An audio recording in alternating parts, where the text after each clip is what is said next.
이 시간 하나님 말씀 보겠습니다. 시편 61편 1절로부터 4절까지입니다. 우리 함께 읽겠습니다. 시작. 하나님이여 나의 부르짖음을 들으시며 내 기도에 유의하소서. 내 마음이 약해질 때에 땅 끝에서부터 주께 부르짖으오리니 나보다 높은 바위에 나를 인도하소서. 주는 나의 피난처시요 원수를 피하는 견고한 망대심이니이다. 내가 영원히 주의 장막에 머물며 내가 주의 날개 아래로 피하리이다. 셀라. 아멘. 자, 계속해서 기도에 관한 말씀을 나누고 있는데요. 성도에게 있어서 이 땅을 살아가면서 기도는요, 어떻게 말로 표현할 수 없을 정도로 성도에게 필수적인 요소입니다. 제가 어떻게 표현할지, 기도는 생명이다, 기도는 산소다, 기도는 태양이다, 이렇게 설명을 할까 하다가 다 양이 안 찼어요. 그래서 말로 설명할 수 없을 정도로 중요한 게 기도다라고 그렇게 문장을 정리를 했습니다. 하지만 우리 성도들은 그만큼은 기도를 안 하시는 것 같아요.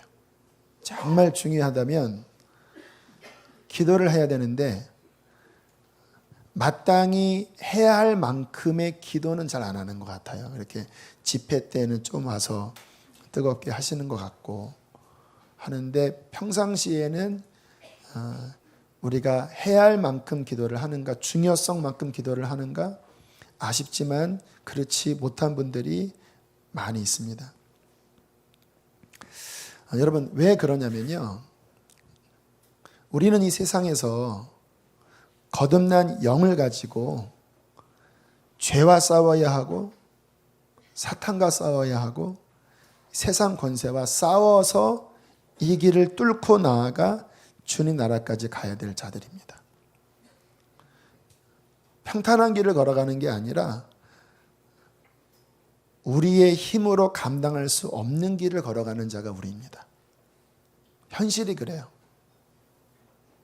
세상 사람도 마찬가지예요. 세상 사람들은 영적인 시험은 아니지만 이 세상 자체는 바다와 같아요. 언제 풍랑이 일지 모르고 갑자기 질병이 찾아오고 사고가 생기고 세계적인 금융 위기가 오면 인간은 이 세상을 감당하기 어려워요. 그러나 우리는 거기에다가 영적인 환난까지 있습니다. 사탄과의 싸움, 죄와의 싸움, 사느냐 죽느냐의 문제. 여러분, 기도하지 않고 어떻게 이기시죠? 성도가 이 세상을 살아가면서 약한 존재거든요. 나의 힘으로는 감당할 수 없는 일들입니다. 마귀도 그렇고 시험도 그렇고. 우리는요, 오직 나는 약하지만 나보다 강하신 하나님을 의지함으로써, 그것도 그냥 의지하는 게 아니라 전심으로 부르짖어 의지함으로써 내가 이길 수 없는 것을 이겨나가며 사는 게 그리스도인입니다. 기도를 통해서. 오늘 성경이 그 이야기를 하는 거예요. 제가 이번 주에 시편을 한번 72편까지 쭉 읽었는데요. 그렇게 기도에 대한 말씀이 많이 나오는 줄 이번에 처음 알았어요. 아마 금요 성령 집회 기도에 관한 말씀을 전하려고 유익 있게 봐서 그런 것 같아요. 그렇게 기도에 대한 말씀이 많이 나와요. 하나님이여 나의 부르짖음을 들으시며 내 기도에 유의하소서. 다윗의 고백입니다. 내 마음이 약해질 때에 땅 끝에서부터 주께 부르짖으오리니 나보다 높은 바위에 나를 인도하소서. 우리가 약하잖아요. 시험 중에 내가 못 이기잖아요. 근데 다윗은 뭐를 했냐면 땅 밑바닥에서부터 주님께 부르짖었습니다. 뭐라고? 나보다 더 높은 바위 위에 나를 인도해 달라고. 나는 저 바위에 올라갈 수가 없어요. 구덩이에 빠져버렸습니다. 나는 힘이 없습니다. 그러면 뭐 해야 돼요? 낙심해야 됩니까? 아니죠. 부르짖어 기도할 때에 나보다 높은 저 반석 위에 주님이 나를 건져달라고 의지하면 주님이 건져주시는 거예요. 성도는 이 기도로 살아가는 자들입니다. 나보다 높은 바위, 질병의 문제가 있습니까? 환난의 일이 있습니까? 내가 못 넘잖아요. 그러나 우리는 기도로서 전능하신 하나님이 내가 있는 자리보다 더 높은 그 안전한 자리에 나를 이끌어 달라고 기도하는 게 성도라는 거예요. 그때 3절에 다윗은 이렇게 고백합니다. 주는 나의 피난처이시요 원수를 피하는, 시험을 피하는, 사탄을 피하는 견고한 망대이심이니이다. 내가 영원히 주의 장막에 머물며 내가 주의 날개 아래로 피하리이다. 무엇을 통해서? 기도를 통해서. 여러분, 기도를 깊이 하지 않고 사는 성도는 저는 솔직히 성도가 아니라고 봅니다. 성도가 성도답게 살아가는데 기도하지 않고는 살 수가 없거든요. 원천적으로 그래요. 기도를 하지 않은 성도는 성도가 아닙니다. 왜요? 성도답게 살 수 없기 때문에. 늘 구덩이에 빠져 있기 때문에 기도하지 않는 성도는 성도가 아니에요. 기도를 미약하게 하는 성도는 미약한 성도입니다. 기도만큼 그 사람이 신앙이에요.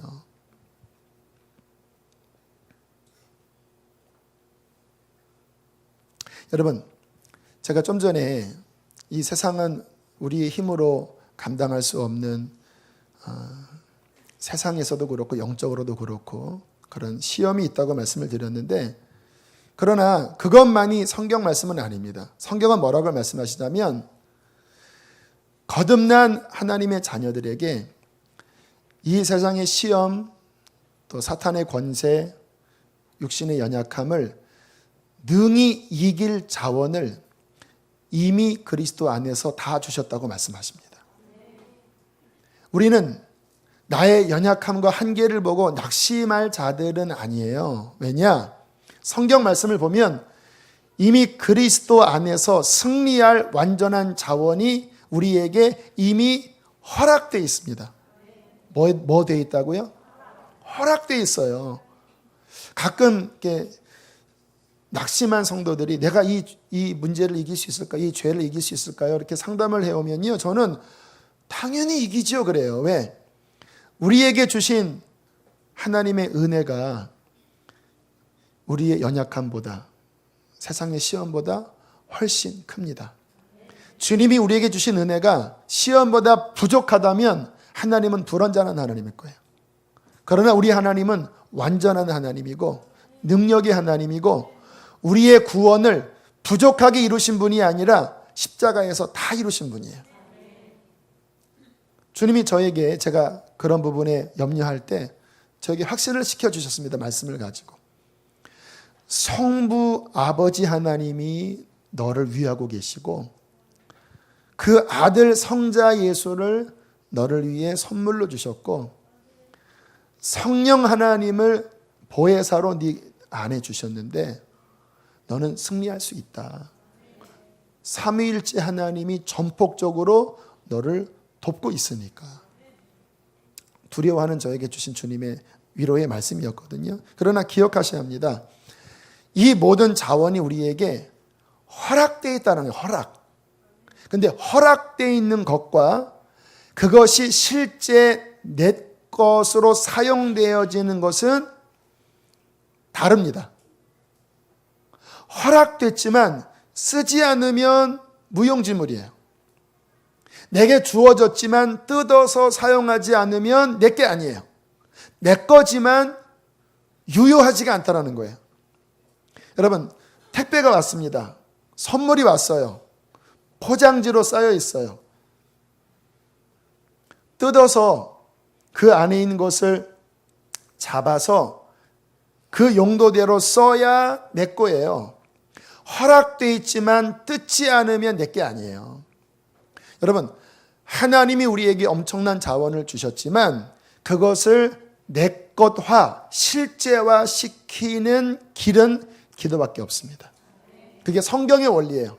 주님께서 구하라, 그리하면 주실 것이요, 찾으라, 그리하면 찾아질 것이요, 두드리라, 그리하면 열릴 것이다. 구하는 이가 얻겠고, 찾는 이에게 찾아지겠고, 두드리는 이에게 열리리라. 여러분, 너무나 명확한 하나님의 말씀이에요. 엄청난 자원이 그리스도 안에서 이미 주어졌지만 누가 그것을 누리느냐? 믿음으로, 또 열렬한 기도의 손길로 그 포장지를 뜯어내고 주님이 허락한 그 창고에 기도의 열쇠를 가지고 들어가서 막 열어서 그 안에 있는 것을 끄집어 쓰는 침노하는 자에게 허락된 축복이 실제화가 됩니다. 역으로 기도에 게으르면요, 하나도 못 써요. 저는 신앙생활을 하면서 제가 하나님 앞에 얼마나 믿음으로 기도하느냐에 따라 제 영적인 풍성함이 얼마큼 차이 나는지를 너무나 많이 경험했습니다.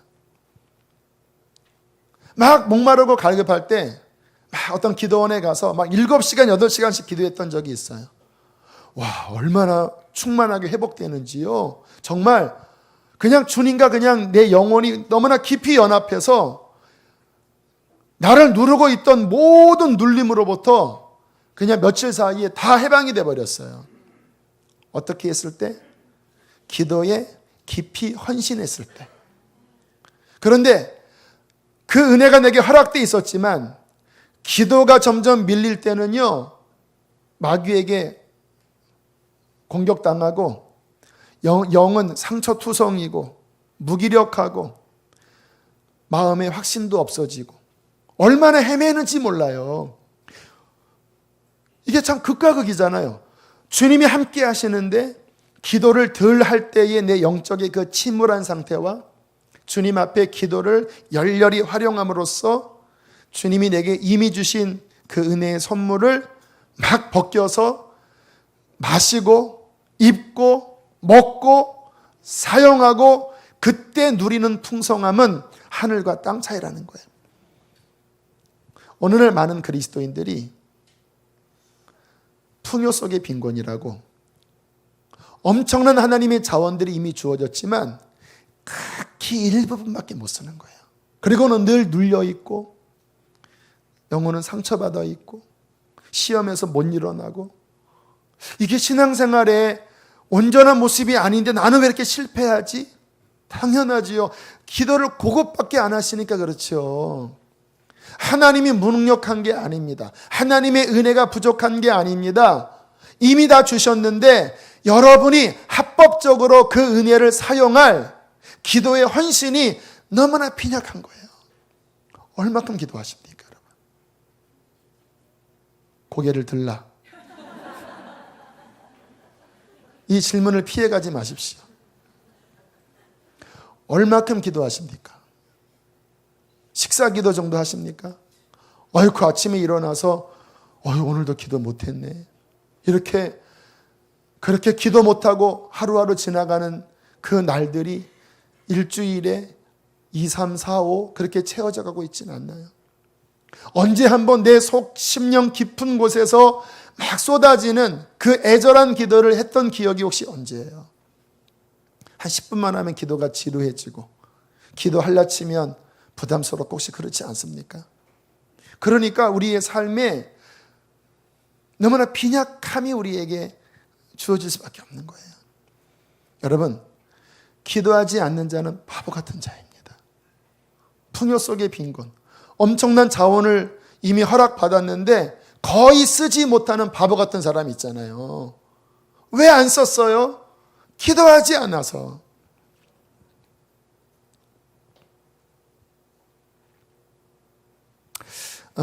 좀 전에 드린 말씀처럼 제가 시편을 이번에 읽으면서요, 저는 한편으로 저희 교회가 좀 이렇게 막 부르짖고 간절하게 기도하는, 어떤 면에서는 요즘 시대와 같은 교회 분위기는 아니잖아요. 그래서 한편으로는 제가 이렇게 부르짖어라 라고 이렇게 이야기를 할 때 왜 꼭 부르짖으라고만 목사님을 말씀하실까? 뭐 이러한 생각은 하지 않나라고 하는 한켠에 부담이 있었어요. 우리 교회도 좀 교양이 있게 그렇게 좀 조곤조곤 기도하고 뭐 깊이 이렇게 하는 것도 필요하잖아요. 그런데 제가 시편을 보면서요, 굉장히 격려를 받았습니다. 다윗이요, 끊임없이 부르짖더라고요. 그 1편부터요, 내가 부르짖나이다. 내가 성산에서 여호와께 부르짖으리니 하나님은 거룩한 성산에서 내 기도를 들으시리이다. 내가 탄식함으로써 막 이러한 그 깊은 내면의 그 애절한 그러한 기도가 시편에 그렇게 많다라는 것을 이번에 새롭게 알았습니다. 그러면서 성경을 보니까 다 왜 그렇게 기도했냐면요, 이 광야 같은 이 세상에 계속 본인으로서는 이길 수 없는 그러한 육신의 한계에 부딪혔거든요. 다윗이 그랬잖아요. 그 살아가면서. 그러나 그 모든 환경 중에 다윗은 계속 하나님께 부르짖고 하나님께 여쭙고 하나님께 매달릴 때 하나님의 엄청난 자원이 다윗을 도와 끝내는 승리하게 하신 거더라고요. 여러분, 구약 시대의 신앙의 인물도 이런 도움을 받거늘 우리 신약은요, 다윗 정도가 아닙니다. 그리스도 안에 이미 확 열린 거예요. 우리가 담대한 믿음으로 이 하나님의 은혜를 받아 사용하면 여러분, 우리는 넉넉히 승리할 수 있어요. 그래서 그리스도인은 무엇보다 기도를 배우셔야 합니다.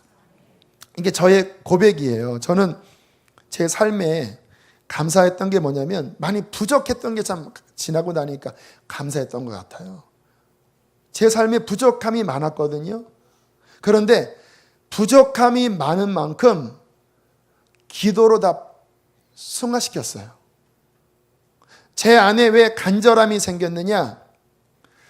부족한 나의 능력, 부족한 나의 환경, 그렇기 때문에 부족한 만큼 하나님 앞에 기도로 바꿨거든요. 그랬더니 그 부족함이 풍요로움이 되더라고요. 왜요? 부족함은 나의 부족함이었는데 하나님께 부르짖을 때 나의 부족함이 하나님의 풍요로움으로 채워지니까 나의 부족함이 회복되는 정도가 아니라 하나님의 풍성한 능력으로 덮어 씌운 거더라고요. 그래서 지금은 저는 하나님 앞에 저의 부족했던 환경들이 참 감사하다고 생각하고 있어요. 아마 그렇지 않았다면 내가 기도를 배웠을까? 저는 그래서 제 자녀들을 때로는 좀 이렇게 어려운 길로 가게 하고 싶은 마음도 있어요. 부모가 다 알아서 이렇게 탁탁 해주는 것보다는 어느 때에 따라서는 좀 부족함을 느끼게 해줄 필요가 영적으로는 저는 유익하다고 여겨집니다. 왜? 그래야 본인이 하나님께 매달리죠. 어느 날 유학을 보내면서 제가 종이 한 장 팍 편지 주는 거예요. 네 조상이 하나님이 도우시리라. 뭐 이희돈 장로님이 그랬다네요. 유럽으로 유학 가는데 엄마가 편지 한 장을 주시더라고요. 그래서 돈을 주실 줄 알았더니 네 조상이 하나님이 너를 도우시리라. 너무 충격을 받았대요. 이 비행기 안에서. 그래서 혹시 수표가 떨어졌나 비행기 막 바닥을 뒤졌는데 끝내 수표는 못 찾고 그 편지 한 장을 가지고 고생 바가지로 했는데 끝내는 하나님께서 믿음의 귀한 용사로 세워주셨다고 해요. 몇 가지 좀 간증을 나누면요, 제가 교육전도사를 하다가 개척교회 하고 싶어서 뛰쳐나왔거든요. 그런데 문이 안 열렸어요. 아직 때가 아니라서. 그때 제가 12월 마지막 주에 사임을 했는데 문이 안 열렸습니다. 근데 5월쯤에 어떤 교회에서 다시 교육전도사로 오라는 제의를 받았을 때 고민을 했습니다. 주님이 가라고 그러시더라고요. 그래서 좀 슬픈 마음으로 다시 이렇게 교육전도사로 돌아가는데 처음에 적응하기가 힘들더라고요. 마음이 이렇게 칼을 딱 들어서 물을 썰려고 했다가 물을 쓸지 못하고 실패하고 다시 백한 이런 좀 패장병 같은 마음 때문에 그 교회에 적응하기 어려웠어요. 그런데 이렇게 찬양단을 제가 이끌기 위해서 예배당 안에 이렇게 있는데 마음이 힘들었습니다. 기도했어요. 하나님. 근데 그때 지금 잊을 수 없는 장면. 제 뒤에 누군가 오셔서 제 등에 이렇게 손을 얹고 기도하는 잠깐의 환상을 봤어요. 저는 그때 위로를 받았습니다. 주님이 제 곁에 오셔서 낭망하지 말아라 하고 붙잡아 주시는 것 같았어요. 그리고 제 마음이 회복됐고 그리고 적응이 되어졌어요. 그리고 한 3개월 지나서 하나님께서 첫 목회의 문을 열어주셨던 그 기간이 기억이 나요. 저는 무엇이 좋냐면요, 제가 이렇게 낙심해 있을 때, 주여 할 때 그분이 내 곁에 오셔서 그의 날개 아래로 저를 품으시고 그의 위로의 손길로 제 등에 손을 얹어 낙심하지 마라, 힘을 내라. 이 손길이 있었기 때문에 저는 늘 일어났습니다. 저 혼자의 힘으로라면 벌써 넘어졌을 텐데 제 삶에 이 손길이 있었어요. 근데 이 손길이 언제 왔느냐? 기도할 때. 내 연약함을 가지고 주님 앞에 마음을 토로하는 그때 어김없이 일정하게 태양이 뜨듯이 제 인생에 어김없이 찾아오셔서 그분은 나를 일으키셔서 이 자리에 이르게 하셨습니다. 내 삶에 기도가 없었다면, 기도를 통해 나를 붙잡아 주시는 주님의 날개가 없었다면, 오늘 4절도 그 말씀이잖아요. 4절 한번 읽어보세요. 3, 4절 시작.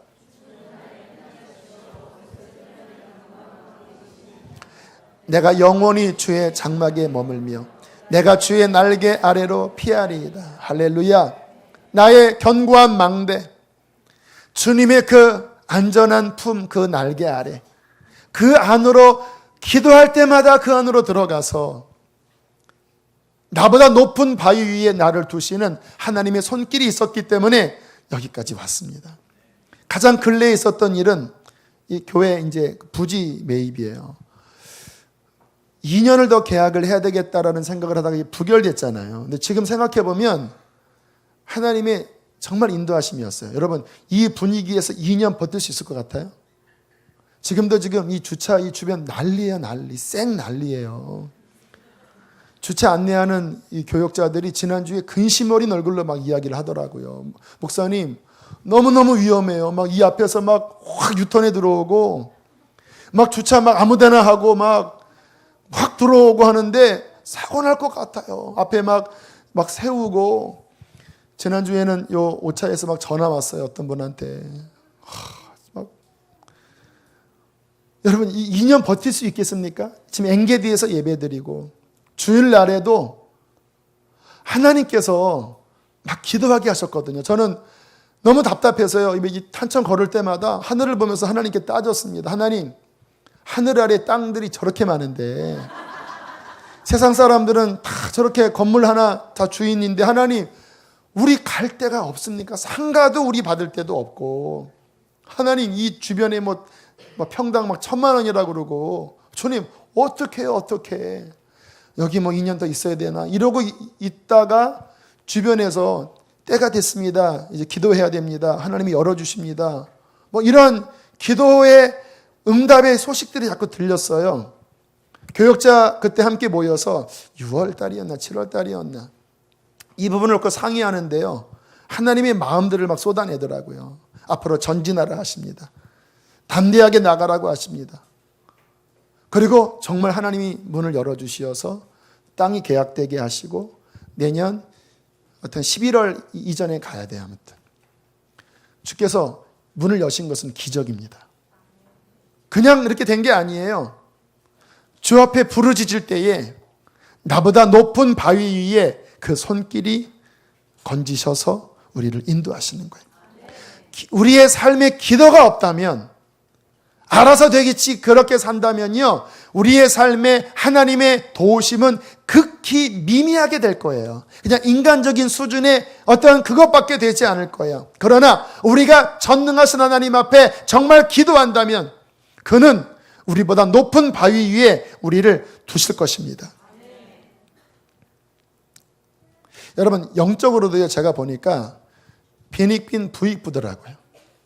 영적으로 풍성한 사람들은요, 갈수록 더 풍성해지고요, 말라 비틀어진 사람은요, 고사당하더라고요, 고사. 왜 그러냐면요, 기도의 이 비밀을 아는 사람들은요, 더 기도합니다. 왜냐하면 기도할 때 주시는 그 은혜가 무엇인지를 경험했기 때문에 그 인생의 우선순위를 기도로 둬요. 피곤해도 기도합니다. 왠지 아세요? 기도가 우리의 삶에 얼마나 유용한지를 알기 때문에. 여러분, 새벽에 왜 못 일어나는지 아세요? 우리의 마음 안에 기도가 잠보다 절박하지 않으면 육신의 피곤함을 못 이겨요. 그런데 기도가 잠보다 절박하면 일어날 수밖에 없어요. 내 지금 삶에 있는 이 현실과 당면한 문제들과 내 영적인 처지 속에 내 힘으로는 감당할 수 없는 그 절박함, 그러나 하나님 앞에 내가 새벽에 부르짖으면 도우시는 그 하나님의 그 손길을 간절하게 바란다면 우리는 주님 앞에 일어날 수밖에 없습니다. 예수님이 그래서 새벽 미명 안에 일어나셔서 기도하신 것이 아니겠습니까? 여러분, 제가 기도의 비밀을 제가 좀 풀어서 설명을 해드릴게요. 이 기도가 왜 기도하는 삶과 기도하지 않은 삶이 어떤 차이냐면요, 학생 공부하는 것에 좀 비유를 들어볼게요. 학생들이 공부를 할 때 물론 공부의 시간이 많으면 공부를 잘하는 거긴 하지만, 그러나 때에 따라서는요, 시간을 많이 들여 공부를 해도 결과가 잘 안 나오는 학생들이 있더라고요. 저도 고등학교 때 생각하면 어떤 아이는요, 진짜 쉬는 시간에도 책을 보고 밥을 먹으면서도 책을 보고, 그때 제가 그 웅지원이라고 그 학교 안에 기숙 이런 게 있었거든요. 거기서 밤늦게까지 공부하는데 점수가 안 나와요. 한 20등, 20몇 등밖에 안 나와요. 미스테리입니다, 미스테리. 계속 책을 봐요, 그냥. 근데 점수가 안 나와요. 근데 공부 잘하는 아이들은요, 뭐를 아냐면 같은 시간을 투자를 해도 거기에 핵심을 짚습니다. 선생님이 뭔가 설명을 할 때 반복해서 설명하는 게 중요한지를 알아요. 그거를 정리한대요. 중요한 거는 이게 늘 사람 이야기할 때도 반복하잖아요. 우리 학생들 오늘 공부 잘하는 비결을 알려줄게요. 선생님이 반복을 하는 걸 중요한 거, 그거 적어놓으면 시험에 나올 확률이 높다라는 거예요. 딱 찝습니다. 근데 별거 아니게 지나갔는데 공부 못하는 아이들은 그거를 막 적어요. 그래서 중요한 거 놓쳐요. 그래서 공부 잘하는 사람의 노트를 보면요, 딱 요약이 딱 정리되어 있어요. 뭐가 반복됐는지 딱 요약 정리되어 있어요. 뭐가 중요한지 알아요. 그래서 그 노트만 가지고 공부해도 점수가 확 오른다라는 거예요.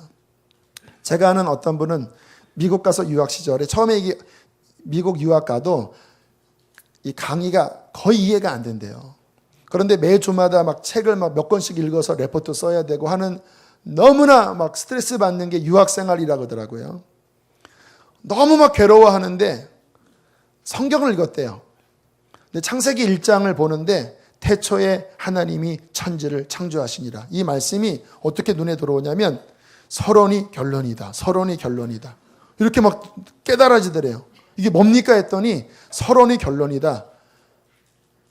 이게 뭘까 기도했더니요, 미국 책은, 우리나라는 뒷부분에 결론이 나와 있는데 미국 책은 앞부분에 결론이 나와 있대요. 그래서 어떤 책을 볼 때 앞부분을 잘 보면 이미 다 결론이 나와 있대요. 그래서 그 다음부터는 레포트를 쓸 때 앞부분을 요약해서 냈대요.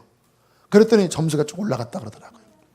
무슨 이야기냐면, 이게 우리가 공부를 하든 뭐를 하든 핵심을 딱 짚고 가야 효율적입니다. 핵심을 잘못 짚고 방향을 잘못 잡았는데 열심히 달려가면요, 달려간 만큼 돌아와야 합니다. 방향을 딱 잡으면요, 한 걸음 가더라도 그거는 성취예요. 여러분, 기도가 제가 이렇게 해보니까요, 기도하다가 하나님이 방향을 딱 주시잖아요. 그러면 그 방향으로 가면요, 대부분 그 길 끝에 승리가 있어요. 제가 중학교 2학년 때 주님이 방향을 제게 주셨다고 그랬잖아요. 목사 되라. 저는 그때 정말 이게 진짜 뭐 까마득한 소리였어요. 왜? 뭐 앞뒤 전으로 제 주변에 뭐 목사 되는 가정 전혀 없이 그냥 뭐 예수님도 잘 모르는데 그냥 갑자기 너는 목사 되기를 소원해라. 이렇게 갑자기 서로는 결론이다. 갑자기 찾아오시니까 그때는 정말 난감했거든요. 근데 감사하게 저는 순정하는 어떤 은혜가 있었어요. 그래서 알겠다고 하고 지금 그때가 15살이니까 31년, 2년이 지났잖아요. 근데 지금 와서 보니까 제가 목사 아니면 해먹을 게 없는 사람이더라고요. 저 장사 못합니다. 저 마음이 약해서 뭐 이렇게 딜을 못해요. 늘 그 입장에서 막 봐주려고 그러고 제 스타일에 말씀을 연구하고 이 일을 하는 게 저의 그 선천적인 체질과도 아주 많이 맞는 일이 이 일이에요. 주님이 15살 때 주신 딱 방향이 제 인생의 최적의 길이었습니다. 만약에 제가 그건 아니야 하면서 내 원하는 길을 막 해서 돌아왔다면 저는 그만큼 손해를 감수했어야 됐어요. 그런데 곧장 그냥 왔거든요. 이 길로 방황하지 않고 왔는데 와봤더니 최적이더라고요. 우리 여기 학생들 주님 안에서 방향 잡히잖아요. 그러면 그 길로 가면 가장 너희들한테 은사도 맞고 달란트도 맞고 마음도 기쁘고 보람 있는 최적의 길이 주어져요. 하나님 인도대로 따라가면. 여기 계신 우리 어른들도 마찬가지예요. 근데 그게 언제 주어지냐? 전심으로 기도할 때. 그래서 기도하면서 어떤 방향을 잡으면요, 굉장히 갈수록 힘이 납니다. 왜? 이게 바른 길인 거예요. 알잖아요. 우리가 걷다 보면 이거 아닌데, 여러분 길 한번 잃으면 갑자기 불안해지는 거 있죠. 길을 가면 갈수록 뭔가 우울해지고 딱 표지판을 봤더니 거꾸로 가는 거예요, 지금. 그러면은 막 한숨 나오잖아요. 왜? 간 만큼 돌아가야 되니까. 근데 바른 길을 딱 잡을 때는 내비게이션 잡았습니다. 딱 가면은 든든하잖아요. 기도하면서 잡힌 길은요, 가면 갈수록 평강이 옵니다. 손해가 없다라니까요. 또 하나, 기도하면요, 나 혼자 길을 걸어가는 게 아니라 하나님의 도우시는 손길이 함께 하십니다. 성경을 가만히 보면요, 아브라함, 이삭, 야곱, 요셉 보면요, 그 내용의 핵심이 뭐냐면 여호와께서 함께 하셨더라, 함께 하셨더라. 주님이 함께 하시면 어떻게 되냐면요, 내가 걸어가요. 기근을 만났어요. 그런데 딱 기근 끝나고 나니까 부자가 돼버렸어요. 아시죠? 그 사라 이렇게 팔아먹었다가 그 하나님이 개입하셔서 바로 왕이 돈 두둑히 채워줘서 이렇게 막 하고. 물론 실수는 했지만 주님의 인도함 따라 아무튼 온 길이 가나안 온 길이잖아요. 그 주님과 함께 가면요, 안 되는 것 같은데 갑자기 길이 열려요.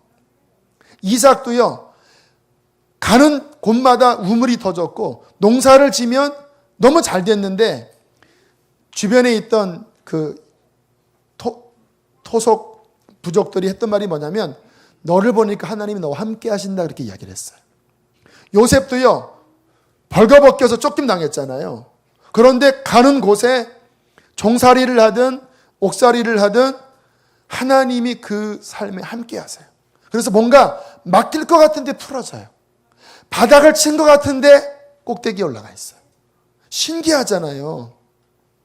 하나님께 기도하고 주님의 인도함대로 가면요, 고난 같지만 최적의 길이고 내가 넘을 수 없는 길을 그분이 함께 하셔서 넘을 수 있게 도와주신다라는 것입니다. 여러분, 그러므로 우리의 삶에 정말 여러분들이 낭비하지 않고 살려면요, 무엇보다 기도하셔야 합니다. 밤이나 낮이나 기도하셔야 돼요. 그리고 하나님 꼭 붙잡으셔야 돼요. 기도는 기도 자체에 효력이 있는 게 아니라 기도를 통하여 하나님 아버지를 계속 붙잡는 상태가 되셔야 돼요.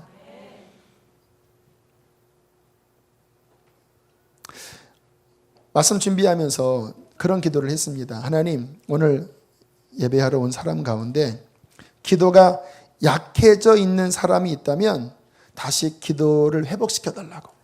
기도가 이렇게 눌러 있는 사람이 있어요. 이 기도의 근육이 있습니다. 근데 이 기도의 근육이 다 빠져버리는 경우가 있어요. 많이 그래요. 이렇게 기도하려고 하면 힘이 없는 사람. 그 기도가 눌러붙은 거예요. 다시 성령의 불이 여러분의 마음을 솎아내서 그 눌려있는 기도의 영이 다시 활활 타오르게 되기를 축복합니다. 그렇게 기도했어요. 기도의 영이 다시 살아날지어다. 어떻게 하면 되냐면요, 다시 기도하면 기도의 근육들이 다시 일어나요. 운동 힘 다 빠지다가 걸으면 힘이 일어나잖아요. 기도도요, 기도해야 기도의 근육이 늘어납니다. 영적으로 이렇게 말라비틀어져 죽은 사람들은요, 다시 그냥 죽자사자 매달려 기도하면요, 하늘에 불이 내려와서 뜨겁게 살아나게 될 것입니다. 여러분, 우리의 인생에 기도가 타오른다면 무슨 일을 만나든지 그 사람은 반드시 승리합니다. 왜요? 방향이 잡히고 하나님의 함께 하시는 도움의 손길이 있기 때문에 기도가 살아있는 사람은 망한 적이 없어요. 망해도 살아요. IS에게 죽임을 당해도 주님 안에 있는 사람은 영생입니다. 할렐루야. 기도 쉬지 마세요. 기도 다시 한번 힘있게 일어나셔야 합니다. 할렐루야. 이거 여러분 안에 회복되지 않으면 오늘 말씀이 소용이 없어요. 주님, 내 안에 기도가 살아나게 해주십시오. 결단하십시오. 주님, 내가 무엇보다 먼저 기도하겠습니다. 결단하셔야 합니다. 자, 이것이 바탕이 된 다음에 오늘 본론의 말씀을 드리면요. 자, 기도가 살아났는데 기도도 지혜롭게 해야 그 기도가 강력하고 편안합니다. 기도는 살아났는데 비효율적으로 기도하는 경우도 있어요. 기도는 많이 하지만 효과적이지 못한 기도가 있어요. 여러분, 운동을 가만히 보면요, 운동의 스킬이 뭐냐면 쉬우면서도 효율적인 게 그 운동의 기술이에요. 여러분, 수영 같은 거 보면 그 막수영이라고 있잖아요. 막수영. 저는 처음 수영을 한탄강에서 배웠는데 막 이렇게 하는 거, 이렇게 그래서 이렇게 하다가 이제 개수영 하다가 이렇게 고개 들고 이렇게 힘 되게 들어요. 한 10m만 가면요 더 못 가요. 근데 제가 어느 날 수영장을 갔는데 한 60 중반 이후 된 할머니가, 요즘 60 중반 이후는 할머니가 아닙니다. 죄송합니다. 좀 나이 드신 아주머님이 그냥 착착 하면서 그 20m인가 25m인가 그 레인을요 착착 하면서 팍 돌고 착착 한 번도 안 쉬고 착착 20번을 착착 너무 편하게 하는 거예요. 수영 못한 나는 뭐 하다가 10m 갔다가 뭐 하늘이 막 노래지고 이러는데 착착. 그래서 제가 수영을 2010년도에 배웠습니다. 제가 갑상선 수술을 하고 좀 건강해야 되겠다 하면서 수영을 배웠어요. 수영을 배우니까 그 원리를 알겠더라고요. 이렇게 어떻게 고개를 돌리고 어떻게 힘을 빼서 몸을 롤링을 하면서 어떻게 물살을 내밀고 다리를 적당히 저어가면서, 그랬더니 저도 그게 되더라고요. 그래서 요즘은 이렇게 뭐 워터피아 같은 데 가면은 혼자 막 뽐내잖아요. 이렇게 촥촥. 옆에 보면 옛날에 저 같은 사람이 있습니다. 팍팍팍. 그럼 속으로 불쌍하다 하면서 촥촥 하면서. 자, 기도 얘기하는 거예요. 기도 얘기. 여러분, 똑같은 기도도 비효율적으로 하나님이 들으시기에 뭔가 열심히는 하는데 뭔가 마음에 썩 들지 않는 형태의 기도가 있고, 어떤 기도는 10분을 하더라도 그냥 하나님 보좌에 그냥 강력한 화살처럼 주님이 들어주실 수밖에 없게끔 능력 있는 기도를 하는 사람이 있어요.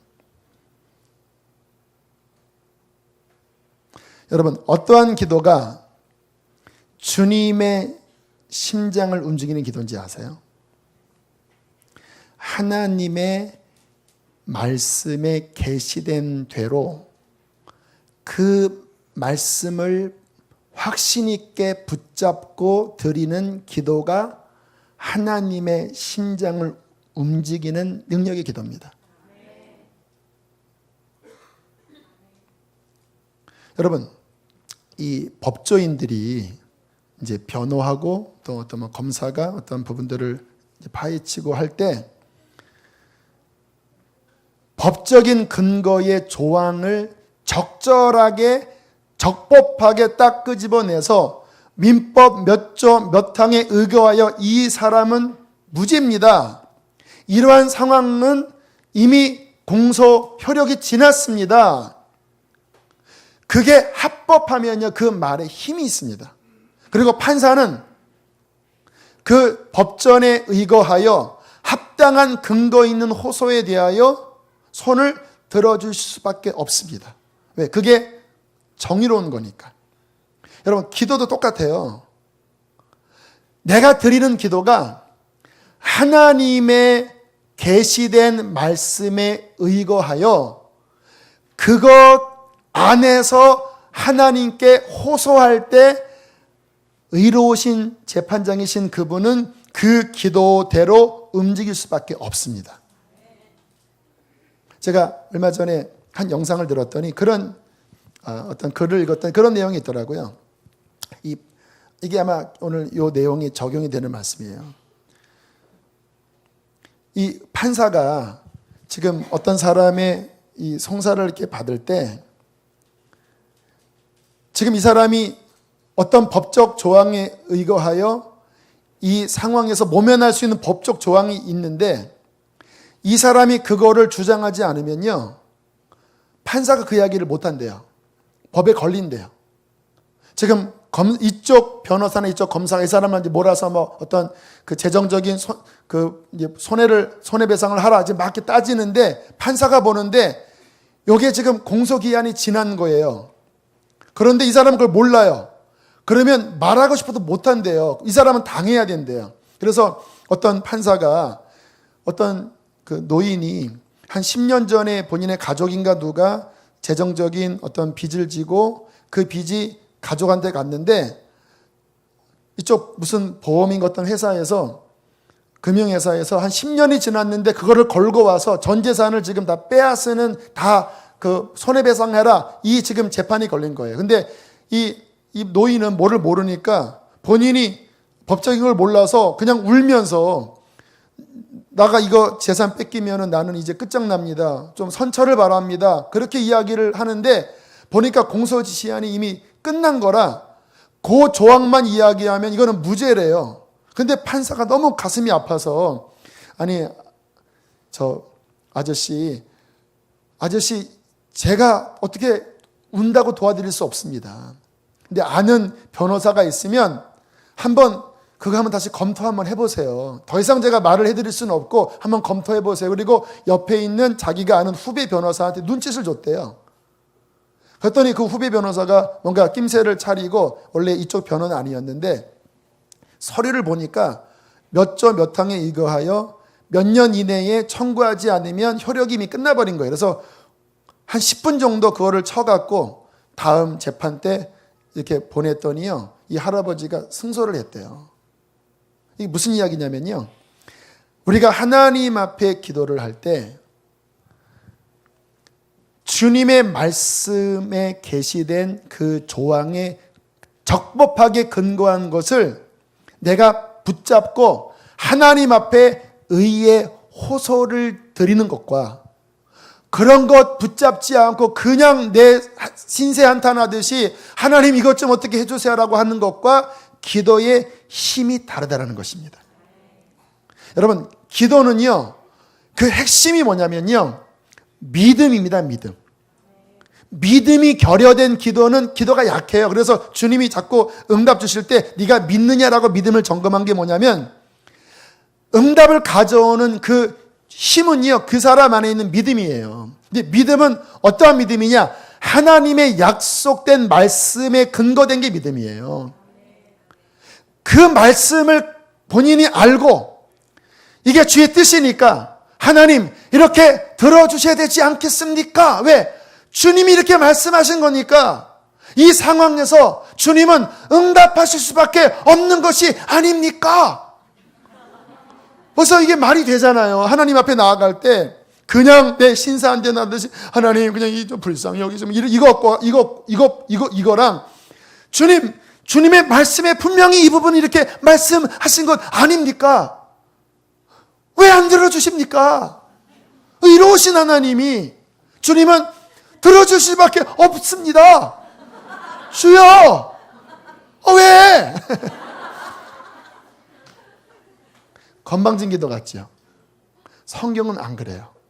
주님이 이 기도를 언제나 기쁘게 받으셨습니다. 성경 하나만 찾아볼게요. 역대하 20장을 보세요.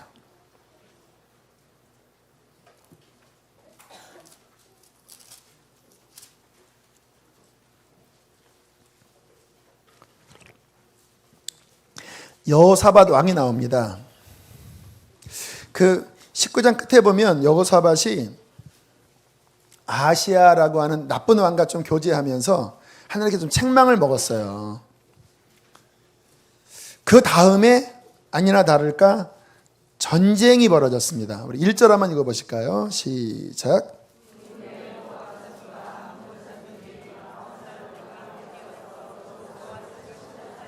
자, 3개국이 연합했습니다. 모압, 암몬, 마온은 암몬이라는 뜻인데 아무튼 에돔까지 해서 몇 개국이 연합해서 여호사밧을 치려고 왔어요. 3절에 이렇게 나옵니다. 3절 읽습니다. 시작.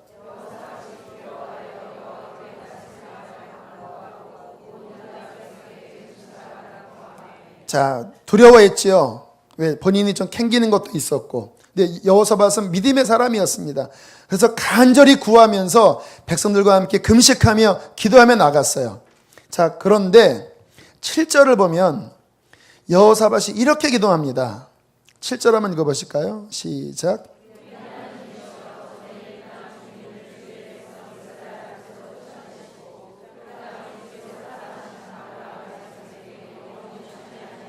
자, 이게 지금 하나님 말씀이지요. 여호수아서나 민수기에 보면, 신명기에 보면 하나님께서 아브라함에게 또 그 후손에게 이 땅을 주셨다고 약속된 말씀이죠. 그 말씀을 지금 근거로, 이 법적 근거로 하나님 앞에 지금 이야기하고 있는 거예요. 주님, 지금 저들이 쳐들어오는데 이 땅은 이미 우리 조상 아브라함에게 하나님이 직접 말씀하신 하나님의 땅이 아닙니까? 이게 첫 번째 말씀의 근거였고요. 자, 그러면서 8절, 9절이 이렇게 이야기합니다. 시작.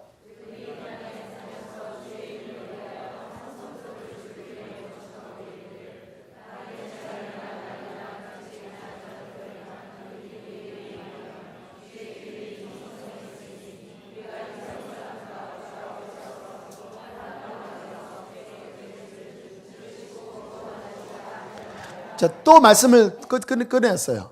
이게 어떤 내용이냐면, 솔로몬이 성전을 건축한 다음에 했던 기도가 뭐냐면, 하나님, 우리가 혹시 범죄했을 때, 하나님의 재앙이 내려와 기근이 닥치거나 전쟁이 오려 할 때, 이 성전을 바라보고 하나님께 회개하며 도움을 구하면 하나님은 하늘에서 들으시고 우리의 죄를 용서하시며 그 모든 기근과 그 적군으로부터 우리를 보호하소서라고 기도했거든요. 그랬더니 하나님께서 솔로몬에게 나타나셔서 그 기도에 대해서 이렇게 말씀하셨습니다. 만일 내 이름으로 일컫는 내 백성이 악한 길에서 떠나 죄를 회개하고 내 얼굴을 구하면 내가 하늘에서 듣고 그 땅의 죄를 용서하며 너희를 보호할 것이다. 내가 전쟁과 기근을 내리려 했다 할지라도 이 성전에서 내게 기도하면, 죄를 회개하고 기도하면 그 모든 위기로부터 내가 건질 것이다. 그게 역대하 7장 14절에 나오는 말씀이거든요. 근데 이거는 이제 그 후로 꽤 긴 몇백 년의 시간이 흐른 시점이에요. 근데 여호사밧이 그거를 끄집어낸 거예요. 이 땅을 하나님이 아브라함에게 주셨고 솔로몬에게 언약하시기를 기근과 전쟁이 일어나려 할 때에 이 성전에서 하나님 앞에 기도하면 주님이 지켜주시겠다고 약속하지 아니하셨나이까? 딱 걸린 거예요. 이 상황에서 확실한 법적 근거 두 말씀이 여호사밧 안에 믿음과 확신으로 붙잡힌 거예요. 이 기도를 가지고 확신 있게 하나님께 아뢰일 때 의로우신 하나님이 그 기도에 오케이를 하셨습니다. 그래서 뒤에 보면 이렇게 나와요. 17절 읽겠습니다. 시작.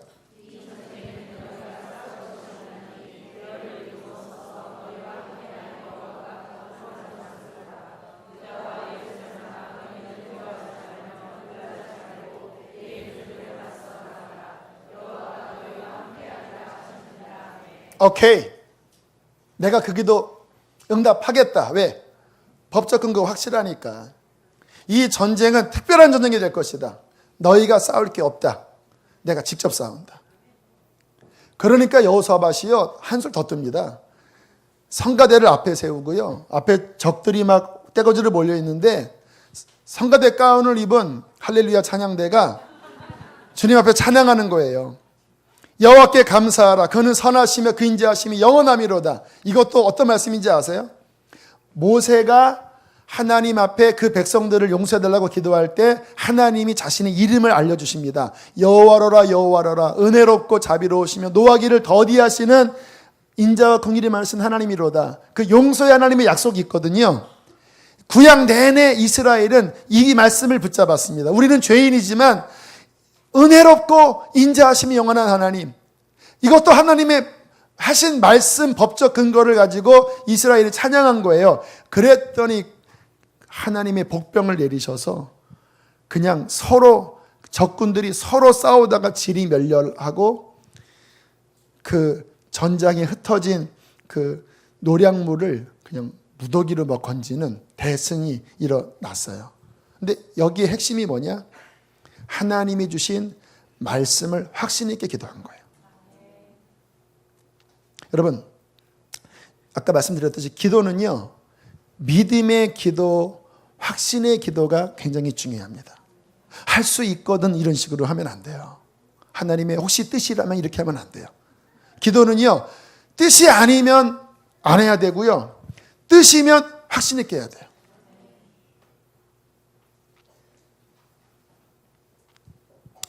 제가 이렇게 26살 때인가, 지금도 잊혀지지 않아요. 그때 지하철역에서 나와서 그 가판에다가 오렌지를 팔더라고요. 그래서 오렌지를 좀 사야 되나 말아야 되나 이렇게 지켜보다가 이거 얼마예요? 그랬더니 그 아저씨가 딱 보더니 이거 얼마인데 이거 진짜 맛있습니다. 제가 아멘 하고 샀습니다. 이렇게. 근데 지금도 잊혀지지 않는 게 너무 확신 있게 이거 진짜 맛있습니다. 그 한마디에 제가 빨려 들어갔어요. 이렇게. 제가 그때 느낀 게, 인간도 이 확신이 있는 말이 상대방을 움직이는구나. 장사나 이 인터넷 인강하는 이 유명한 이 강사들은요, 그 말이요, 확신이 있습니다. 모호하지 않아요. 기도도요, 하나님 앞에 하나님의 말씀의 근거를 내가 명확하게 분별해서 주님 앞에 확신 있게 담대히 아뢰는 것이 기도의 강력한 힘입니다. 제가 이렇게 저는 신앙 서적 중에 전기를 좋아하는 편입니다. 그 믿음의 사람들의 이야기. 근데 거기에 지금 제가 말씀드린 그 기도, 이렇게 기도하는 간증들이 여러 번 봤어요. 그 18세기 미국의 제2차 대각성 운동을 일으켰던 찰스 핑이라고 하는 그 강력한 하나님의 종이 있는데요. 그분이 이런 식으로 기도했다고 그래요. 하나님의 말씀이 확실하면 그 약속, 이분이 변호사 출신이거든요. 그 말씀의 근거를 명확하게 분별한 다음에 하나님 앞에 들어주실 수밖에 없습니다라는 식으로 기도했어요. 주님, 이 땅에 부흥을 주실 수밖에 없습니다. 말씀 가지고. 이분이 처음 구원받을 때도요, 막 죄로 말미암아 괴로워하다가 성경을 읽었거든요. 하나님 말씀 붙잡고 내가 주께 부르짖으면 주님은 나를 구원할 수밖에 없습니다라고 이 믿음을 활용할 때 그때 거듭나 버렸다고 그래요. 참 신기한 분이죠. 이번에 그 책을 보면 그 믿음의 기도가 나오는데요. 말씀을 근거로 해서 확신 있게 기도하라. 조지 물러의 전기를 받아 그래요. 조지 물러가 일생 5만 번 기도 응답 받았다고 하는데요. 조지 물러도 어떤 기도 내용 가지고 기도할 때 먼저 말씀 살피고 말씀의 정확한 근거를 분별한 다음에 그거를 가지고 기도했다고 그래요. 아주 중요한 지금 기도의 파워입니다. 저 같은 경우에도 하나님의 말씀이 확실하다고 여길 때 주님 앞에 호소했던 기도는요, 거의 현장에서 응답받았어요. 제가 이렇게 말씀 준비하다가 그 양들의 그런 마음으로 기도한다고 간증을 하잖아요. 제가 기억나는 게 그때 이제 뭐 청소년 감당할 때였는데 청년도 감당하고 그 설교를 준비한 다음에 막 간절한 거예요. 이들이 오늘 말씀으로 살아나야 되는데. 근데 그때 제가 붙잡았던 떠올랐던 말씀이 뭐냐면 그 누가복음에서 예수님이 제자들에게 기도를 가르쳐 주실 때 이러한 비유를 들어요. 여기 집에서 사람들이 자고 있는데 친구가 문을 두드린다. 벗이요, 내가 밤늦게 왔는데 떡 좀 달라고. 자꾸 두드릴 때 그 안에서 친구가 이야기하는 거, 우리 지금 다 잔다. 이 유대 나라 집 구조는 자면 일어나기 불편하대요. 근데 자꾸 두들기니까 이 안에 있는 친구가 강청함을 인하여 일어나서 떡을 주었다. 근데 이 말씀이 기도할 때 떠올랐어요. 그리고 그 말씀 붙잡고 하나님 앞에 뭐라고 매달렸냐면, 하나님, 떡을 주십시오. 지금 이 양들이 하나님 굶고 있는데 오늘 살지 않으면은 하나님 안 됩니다. 강청함을 인하여 주신다고 했는데 하나님, 당신의 사랑하는 자녀에게 주님 떡을 주십시오. 오늘 살 수 있는 주님 떡을 주십시오. 눈물이 나요. 가슴이 뜨거워져요. 하나님이 기뻐하신다는 게 느껴져요. 왜? 하나님의 뜻대로, 주님이 말씀하신 그 약속대로 주의 백성에게 주님 떡을 주십시오. 주님 떡을 주십시오. 그러면 떡을 주시더라고요. 말씀 기도. 영적 전쟁을 할 때도요, 그전에는 물러가라! 물러가라! 안 물러가더라고요, 이런 자식들이. 오늘 말씀을 붙잡고 하나님의 아들이 나타난 것은 마귀의 일을 멸하려 하십니다. 내가 너에게 뱀과 전갈을 밟으며 원수의 모든 능력을 제어할 권세를 주었다. 마귀를 대적하라, 그럼 너희를 피하리라 하셨다. 여호와는 나의 빛이여 내 생명의 능력이시니 내가 누구를 두려워하리요. 원수된 행악자가 내 살을 먹으려고 왔다가 실족하여 넘어졌도다. 여러분, 물러가라! 물러가라! 이거랑 여호와는 나의 빛이여 내 생명의 능력이시니 내가 누구를 두려워하리요. 힘이 같아야 달라요. 제가 장난치듯이 이야기한 것도 있지만 영적으로 달라요. 물러가라! 물러가라! 이거랑 마귀를 대적하라, 그럼 너희를 피하리라 말씀하셨다. 기록된 바 주의 확실한 말씀의 근거를 붙잡고 이 조항에 의거하여 사탄은 너는 힘이 없어. 하나님은 나에게 승리를 주실 수밖에 없습니다. 담력이 주어진다라니까요. 할렐루야. 여러분, 기도가 확실히 있으셔야 합니다. 자, 어떻게 이러한 기도를 훈련을 할지 몇 가지를 알려드릴게요. 여러분, 먼저 법전을 공부하셔야 돼요. 여러분, 변호사 시험 사법고시 보시려면 책 보셔야 돼요. 그거 없으면은 도대체 뭘 가지고 사용해야 되며, 사용하더라도 이게 앞뒤 맞는지 안 맞는지 모르면 확신이 없잖아요. 그래서 일단 성경을 많이 읽으셔야 합니다. 이제 먼저 최소 10번부터 했어요. 10번. 최소 10번. 최소 몇 번? 10번. 기본입니다. 10번은 많이 읽은 게 아니라 뭐라고요? 기본. 10번 정도 읽으면 어떤 일이 벌어져요? 말씀이 톡톡 튀어나오기 시작합니다. 이렇게. 아니, 저희 교회에 그 예전에 사역자 뽑으려고 제가 이렇게 감리교 게시판에 성경 10번 읽은 사람 교회 지원하세요 그랬더니 그게 소문이 났대요. 이 교회 빡세다고. 그래서 이 교회 앞으로 지원 많이 안 한다고 소문이 퍼졌다네요. 제가 어이가 없어서. 10번이 기본입니다. 기본. 일단 10번 정도 읽으시면 말씀이 틀이 잡혀요. 그러니까 말씀이 약간 이렇게 툭툭 튀어나오면 어떤 상황에 대해서 말씀이 나도 모르게 튀어나와요. 근데 약하게 튀어나와요. 10번을 기본 한 2, 3년 내에 일단 읽은 다음에 그 다음에 1년에 한 2번 정도씩 읽으세요. 그렇게 한 10년 하면 한 20번에 한 30번 읽은 거지요. 그러면 어떤 상황이 됐을 때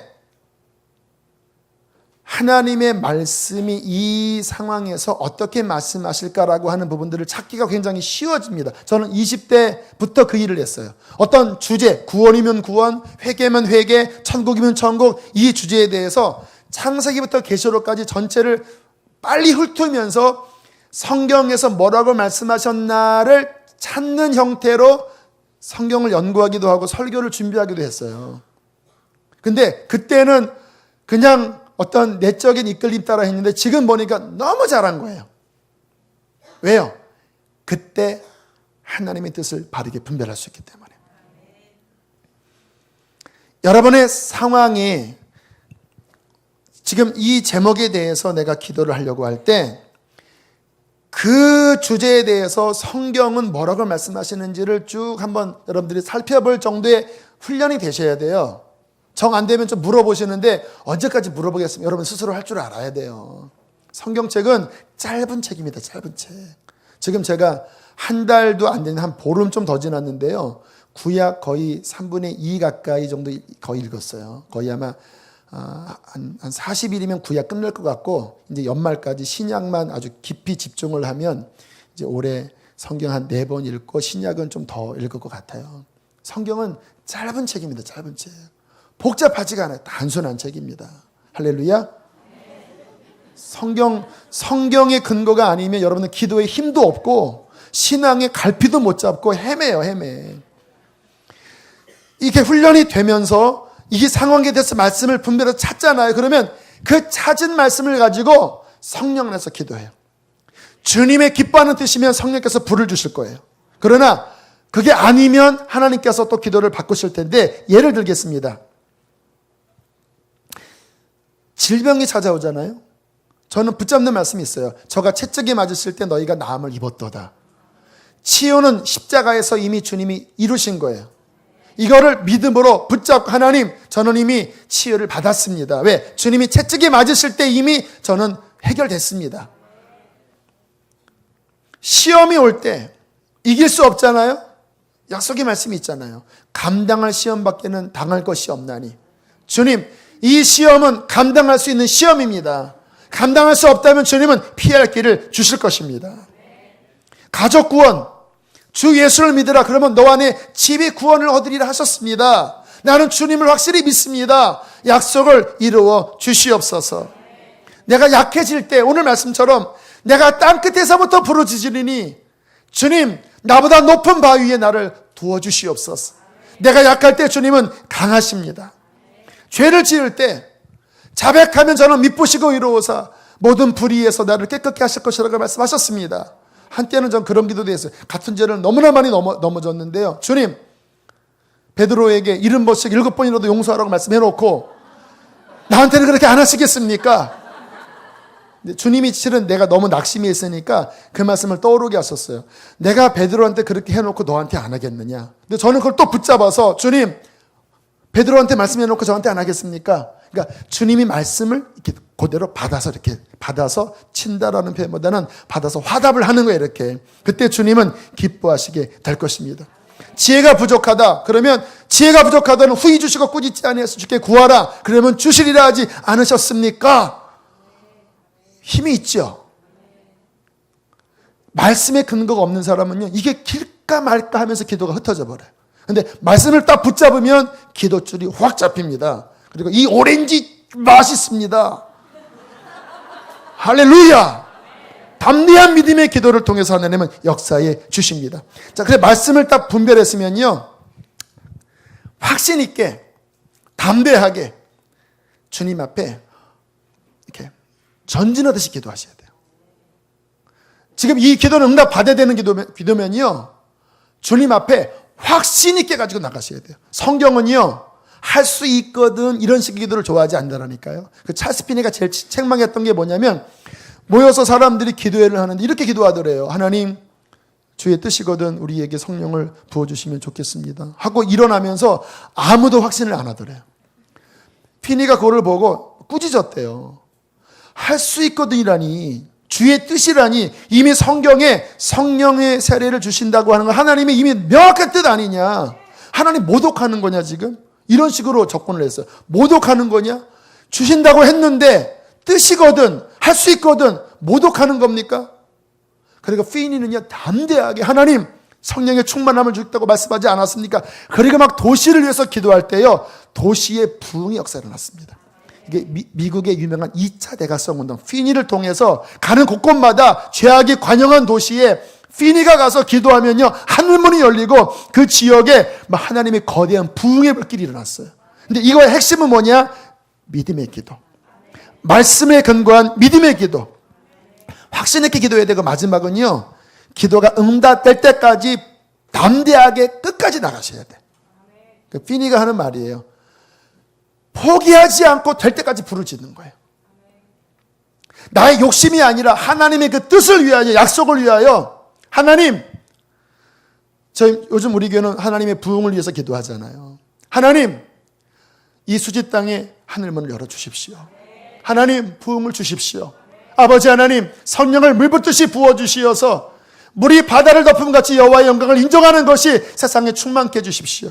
오늘 아지즈 민족인가요? 주님, 약속하지 않았습니까? 모든 민족으로 주님을 찬송케 하겠다고 말씀하지 않았습니까? 하나님, 저 땅에 복음이 들어가게 해주십시오. 저 땅에 성령을 부어주십시오. 주님은 모든 민족에게 복음을 선포하겠다고 말씀하지 않았습니까? 하나님, 언제까지? 응답될 때까지. 응답은 뭐냐면 이 속에서 하나님이 예스라고 하는 영적 확신이 올 때까지 하나님 앞에 부르짖어 기도하면요, 하나님의 부흥이 일어나게 될 것입니다. 저는 오늘 기도했어요. 하나님, 이 말씀까지 정리하고 기도하니까 확신이 드는 거예요. 하나님, 오늘 밤에 오늘 성도들에게 성령을 부어주십시오. 주님, 성령을 주시는 게 하나님의 뜻이 아닙니까? 저는 영혼들이 말라 비틀어져 있는 거 원치 않습니다. 저도 그런 걸 원치 않습니다. 하나님, 말라 비틀어졌어도 다시 이 밤에 우리를 소성시켜 주시어서 주님의 성령으로 회복되어 담대히 서게 하여 주시옵소서. 말씀 가지고 기도하는데 진짜 땀이 펄펄 나면서 얼마나 뜨겁게 기도했는지 주님께서 응답해 주실 것입니다. 여러분들 믿음으로 함께 화답하십시오. 할렐루야. 자, 오늘 주신 말씀 붙잡고 함께 찬양하고 우리 기도가 회복되고 말씀의 근거를 가지고 우리 힘있게 기도하는 우리 수지선화 목자교회, 또 이곳 함께 예배하는 모든 사람 되시기를 축복합니다. 자, 성령에 임하소서 찬양합니다.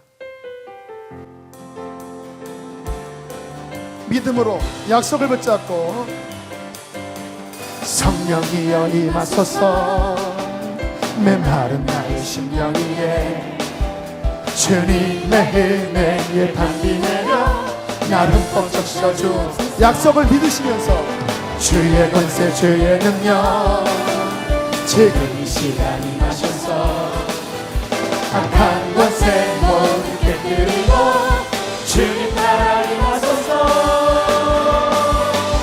영광 할렐루야. 예수의 그 피가 내게 승리 주네 구원이 되시네.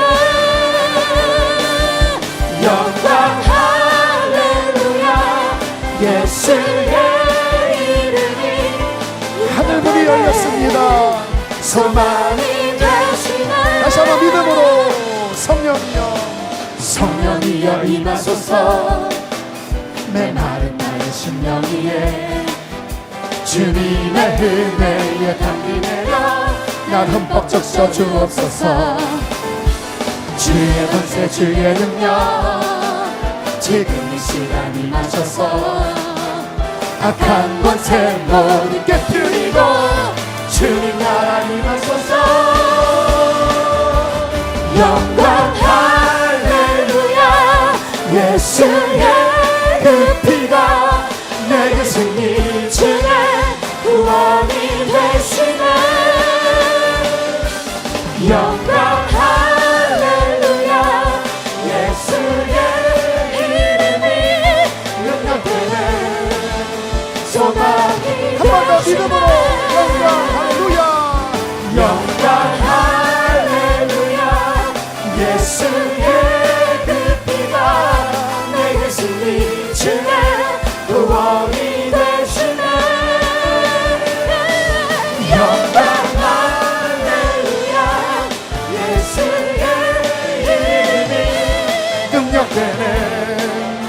소망이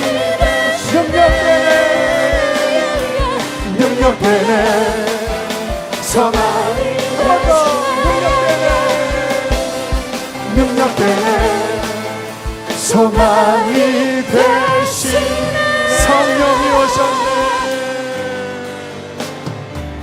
성령이 오셨네 성령이 오셨네 내 주의 복 대신 성령이 오셨네 우리 인생 가운데 주님 찾아오셔서 그 나라 한 번 더 믿음으로 성령이 오셨네 성령이 오셨네 성령이 오셨네 내 주의 보내신 성령이 오셨네 우리 인생 가운데 주님 찾아오셔서 그 나라 꿈꾸게 하시네. 여러분 하나님은 우리에게 성령 주시기를 원하십니다. 황폐한 사막과 같은 우리의 영혼에 예수 그리스도를 통하여 생수가 터지고 메마른 땅이 백합화처럼 피어나며 그곳에 아름다운 나무들이 자라는 회복이 하나님이 계획하신 구원입니다. 여러분의 인생을 하나님께 드리십시오. 주님, 나의 남은 인생, 짧은 인생 기도하며 살겠습니다. 주의 말씀을 붙잡고 살겠습니다. 내 영혼이 주님 더 이상 황폐하게 저는 방치할 수 없습니다. 주의 약속대로 나를 회복하여 주십시오. 이 밤에 지금 주십시오. 구하라 주실 것이라고 말씀하셨는데 지금 성령을 부어 주십시오. 주님은 나의 것입니다. 나는 주의 것입니다. 주의 약속은 나의 것입니다. 우리 주여 두 번 부르시고 기도하겠습니다. 주여